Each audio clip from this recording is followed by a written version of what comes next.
ವ್ಯಾಸಾಯ ಭವನಾಶಾಯ ಶ್ರೀಶಾಯ ಗುಣರಾಶಯೇ ಹೃದಯಾಯ ಶುದ್ಧವಿದ್ಯಾಯ ಮಧ್ವಾಯ ಚ ನಮೋ ನಮಃ. ತಪೋವಿದ್ಯಾ ವಿರಕ್ತ್ಯಾದಿ ಸದ್ಗುಣೌಘಾಕರಾನಹಂ ವಾದಿರಾಜಗುರುನ್ ವಂದೇ ಹಯಗ್ರೀವದಯಾಶ್ರಯನ್. ಶ್ರೀ ಗುರುಭ್ಯೋ ನಮಃ.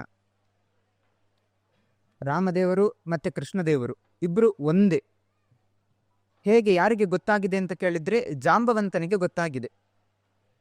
ಆ ಸ್ಯಮಂತಕಮಣಿಯನ್ನು ಜಾಂಬವಂತ ಹಿಡಿದು ತನ್ನ ಮಗಳಿಗೆ ಆಟಾಡಿಸ್ತಾ ಇರುವಾಗ ಕೃಷ್ಣ ಬರ್ತಾನೆ.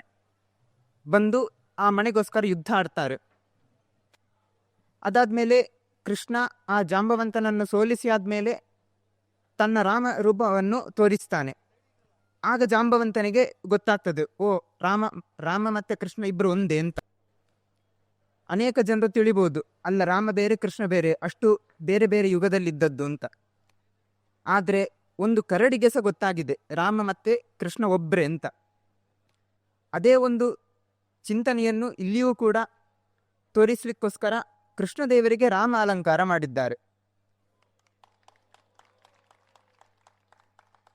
ಅಷ್ಟು ಮಾತ್ರ ಅಲ್ಲ, ರಾಮದೇವರು ಭಕ್ತವತ್ಸಲ. ರಾಮದೇವರು ಹನುಮಂತನ ತನಕ ಬಂದರು. ಯಾಕಂದರೆ ಭಕ್ತ ಅಲ್ಲಿದ್ದಾನೆ ಅಂತ ಅನುಗ್ರಹ ಮಾಡಲಿಕ್ಕೋಸ್ಕರ ಹನುಮಂತನ ಹತ್ರ ರಾಮದೇವರೇ ಬಂದರು. ಹಾಗೆಯೇ ರಾಮದೇವರು ನಮ್ಮೆಲ್ಲರಿಗೆ ಅನುಗ್ರಹ ಮಾಡಬೇಕು. ನಾವೆಲ್ಲರೂ ಭಕ್ತರು, ಪರಮಾತ್ಮನನ್ನು ಯಾವಾಗಲೂ ಆರಾಧನೆ ಮಾಡಬೇಕು. ಆರಾಧನೆ ಮಾಡುವಾಗ ಎಲ್ಲದರ ಒಳಗೆ ಇದ್ದು ಪರಮಾತ್ಮನೇ ನಮ್ಮೊಳಗೆ ಇದ್ದು ಪರಮಾತ್ಮನ ಆರಾಧನೆ ಪರಮಾತ್ಮನೇ ನಮ್ಮಿಂದ ಮಾಡಿಸುವುದು. ಎಲ್ಲ ಉತ್ಸವ ಆಗ್ತಾ ಉಂಟು. ಯಾಕೆಂತ ಕೇಳಿದರೆ ಪರಮಾತ್ಮನ ಸನ್ನಿಧಾನ ಅಭಿವೃದ್ಧಿ ಆಗ್ಕರ. ಪರಮಾತ್ಮನ ಸನ್ನಿಧಾನ ಹೆಚ್ಚಾದಾಗ ಪರಮಾತ್ಮ ಬಂದಂತಹ ಭಕ್ತರಿಗೆ ಬೇಗ ಅನುಗ್ರಹ ಮಾಡಲಿಕ್ಕೆ ಸಾಧ್ಯ. ಹಾಗಾದರೆ ಉತ್ಸವ ಯಾರು ಮಾಡಿಸಬೇಕು? ಪರಮಾತ್ಮನೇ ಮಾಡಿಸಬೇಕು.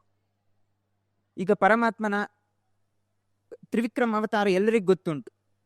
ತುಂಬ ದೊಡ್ಡ ಅವತಾರ, 3 ಕಾಲಿನಿಂದ 3 ಲೋಕವನ್ನು ಅಳೆದ ಅವತಾರ. ಅಷ್ಟು ದೊಡ್ಡ ಪರಮಾತ್ಮ ಇಷ್ಟು ಚಿಕ್ಕ ಮೂರ್ತಿಯಲ್ಲಿ ಬರಲಿಕ್ಕೆ ಸಾಧ್ಯನಾ? ಅಷ್ಟು ಚಿಕ್ಕ ಪರಮಾತ್ಮನಿಗೆ ಯಶೋದೆ 1 ಚೊಂಬು ನೀರು ಹಾಕ್ತಿದ್ಲಂತೆ. ಅವನು ಉಗುರುತಾಗಿ ಗಂಗೆನೇ ಬಂದಿದ್ದಾಳೆ.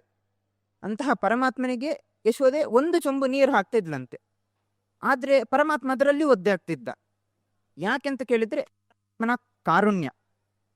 ತನ್ನ ಭಕ್ತರಿಗೆ ಅನುಗ್ರಹ ಮಾಡಬೇಕು ಅಂತ ಪರಮಾತ್ಮ ಭಕ್ತರ ಮೇಲೆ ಕರುಣೆ ತೋರಿಸಿ ಇಷ್ಟು ಚಿಕ್ಕ ಪ್ರತಿಮೆ ಆದರೂ ಅದರಲ್ಲಿ ಸನ್ನಿಹಿತನಾಗಿ ನಮ್ಮೆಲ್ಲರಿಗೆ ಅನುಗ್ರಹ ಮಾಡ್ತಿದ್ದಾನೆ.